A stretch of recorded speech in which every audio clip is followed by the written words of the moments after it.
timeout links. We now YouTube keeps giving me all this weird stuff. You now put people in timeout. Oh, so if people act crazy, I kick them out. That's nice. Hola, Galeras. Welcome to Painter's Breakfast. I'm your host, Jaws Blake. As you well know, these are my co-stars. My many co-stars I have. Frida Cuervo and her friend Jake. Can't think of a better one. Until I figure out a good name for this guy, I will take suggestions in the comments on what this guy's name is. Today I'm having a salmon toast with pickles and eggs, and it's delicious. Did you guys steal my fork? Oh my god. My producers have stolen my cutlery. Give me a second. Devilry. Straight devilry.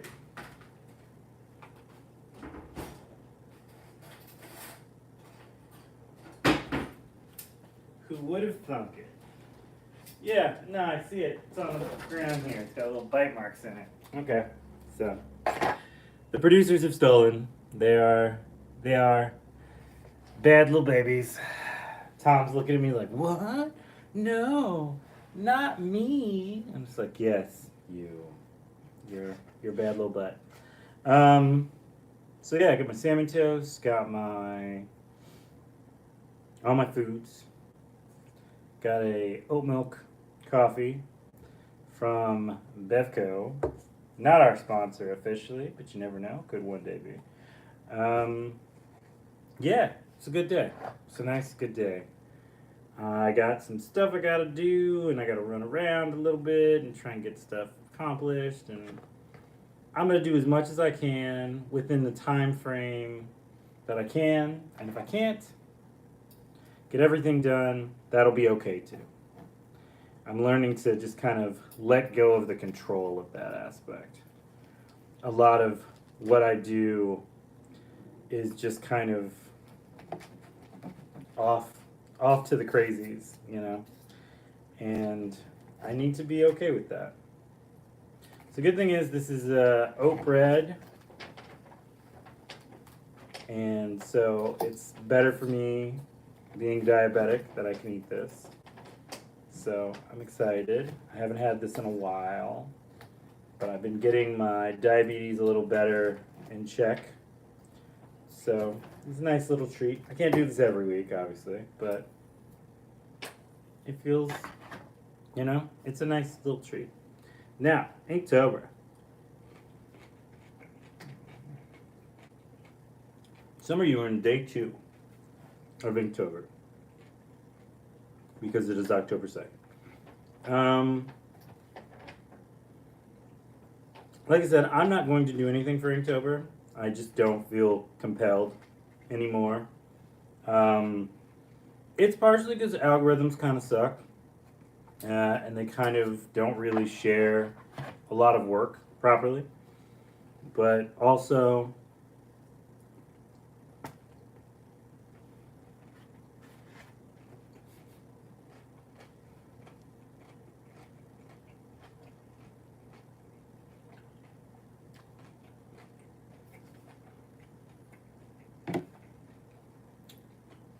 there's a certain aspect to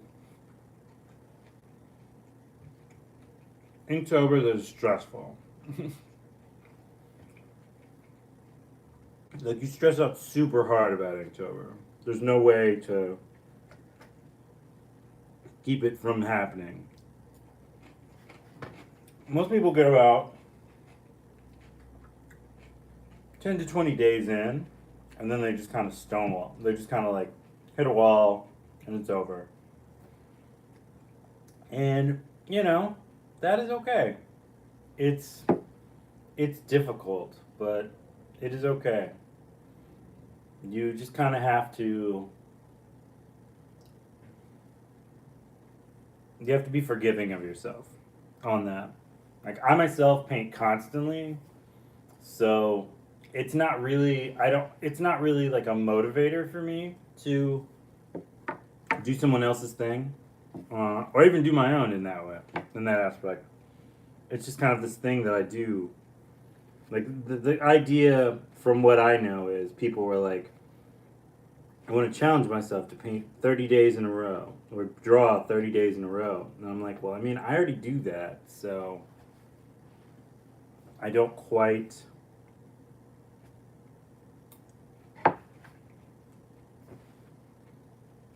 I don't feel compelled, basically. And that's okay. It's not for everybody. For those who it is, I hope you have a wonderful time. I look forward to seeing your artworks. You can always tag me, and I will happily see it online, wherever you are. I do love seeing great artworks. I think that's probably the thing I love the most about Inktober. Um, from other people is that it's just this really beautiful celebration of a lot of artists, like coming into their own and like making things and this little adventure and whatnot. And I think that's cool. I think that's super, super cool.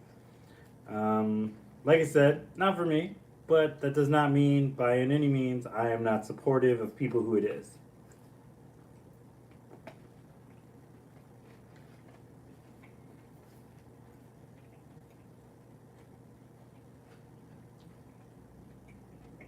One of the things I always loved since I started getting involved with a lot of internet things in general was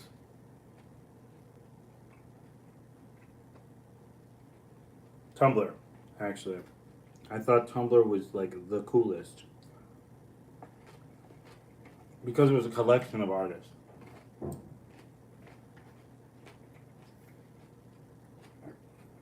Artists and photographers and occasionally memes, but mostly a lot of really great art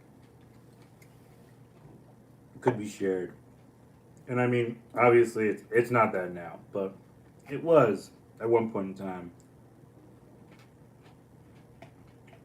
the platform for artists. I knew people who literally made it their professional websites. I thought that was the coolest thing ever. And so I used to get a lot of my inspirations for that. That's how I found out about Inktober, actually, first time. It was like 12 or 13 years ago. And it was just really cool. I would sit there and scroll and look through things for hours. If you want to see my old Tumblr that I sometimes still go on, it's I Heart Painting, and that's I, like your face, heart, like, this guy, and then painting at Tumblr. I don't know how, I don't know how the thing actually, the description works, but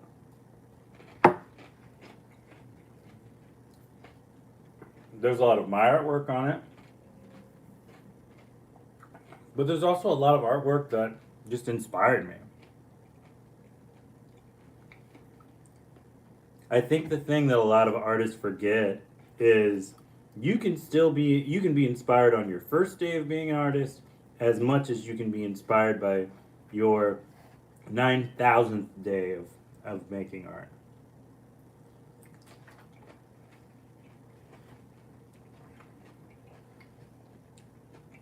I make so much up here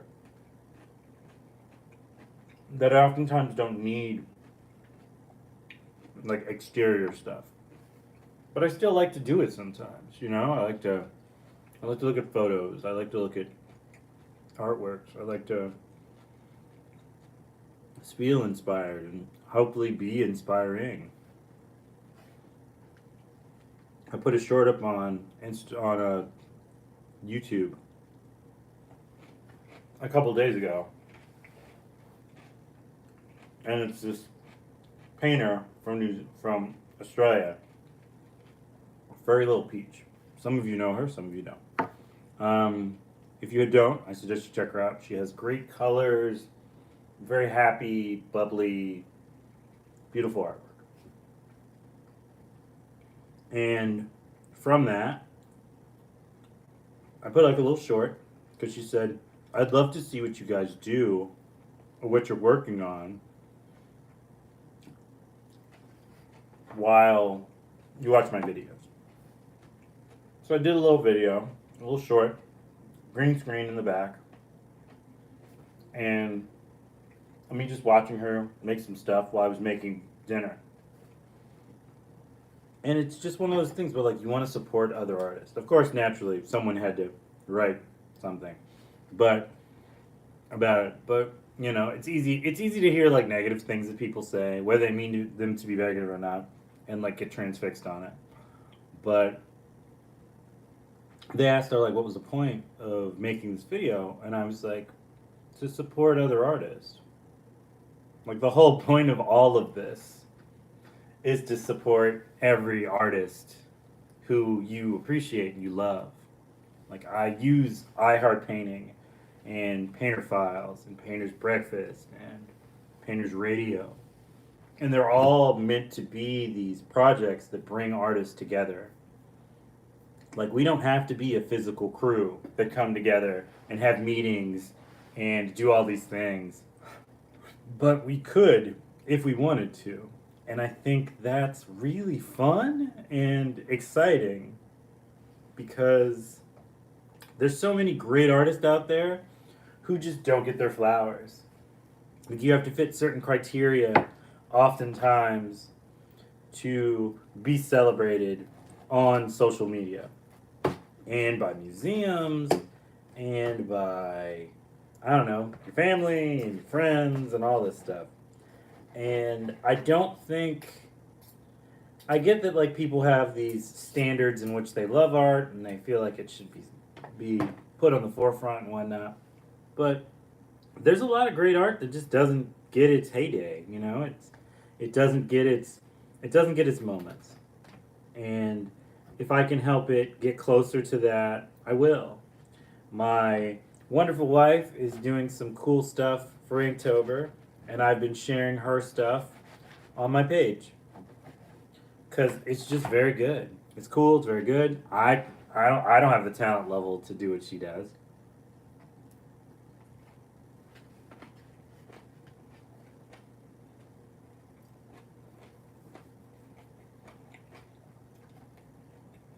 We work in extremely different mediums.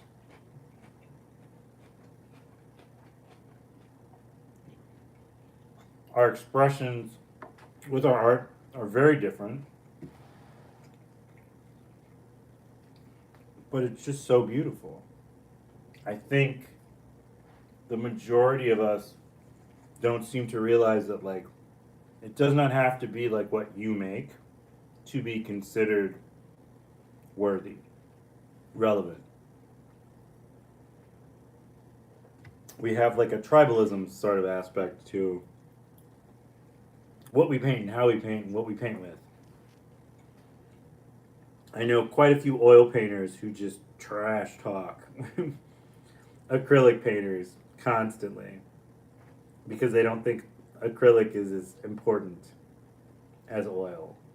Oil is very fancy and decadent, and acrylic is, you know, for children. Which is funny because I use watercolors, so. But I think it's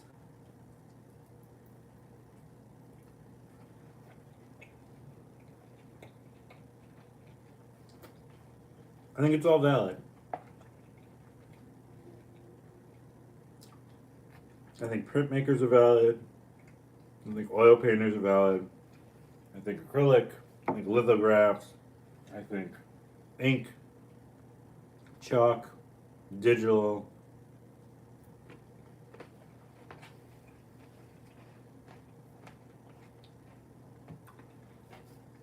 All extremely great mediums. And AI is crap. I'll never stop thinking AI is crap. An amalgamation of stolen artwork does not make you an artist.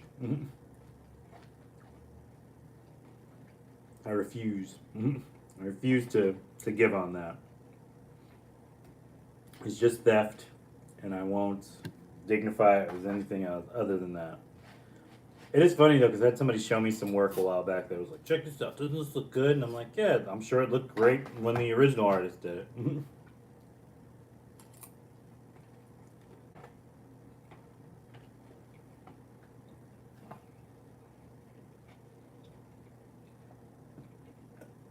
And I couldn't grasp the concept of being inspired by somebody else's work and then making something with your hands is a far more different labor than keystrokes, than keywords put into something and then digitally. I won't even say it's a digital collage because, like, that is a skill.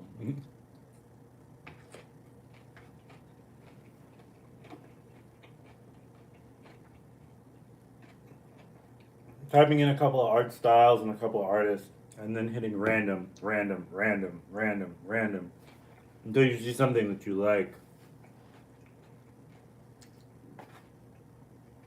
I don't feel should be profitable.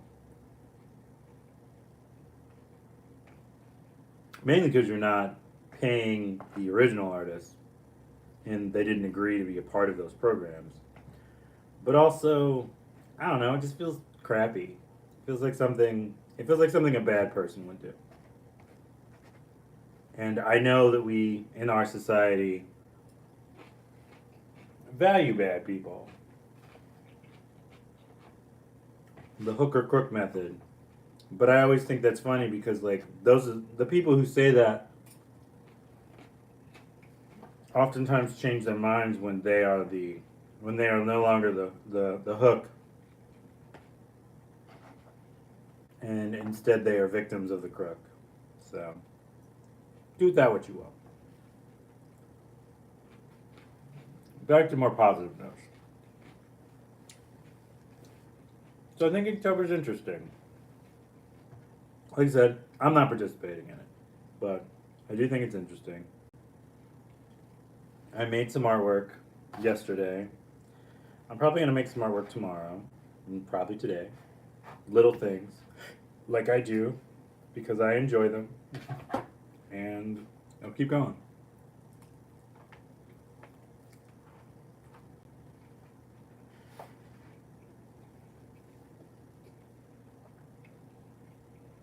Because that is what I do.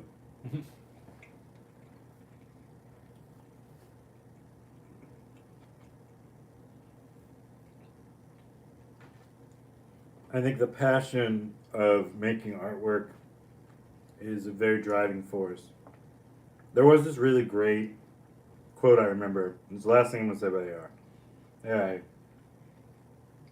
someone said, the biggest issue you will run across from being someone who uses AI to make all their artwork, to actually make their artwork, or to reproduce their artwork, etc. I'm not talking about people who use AI, they see it, they look for ideas, they make something, and then they make that in their style. I think that is different. I still think you shouldn't have artists on there who don't agree to be on there, but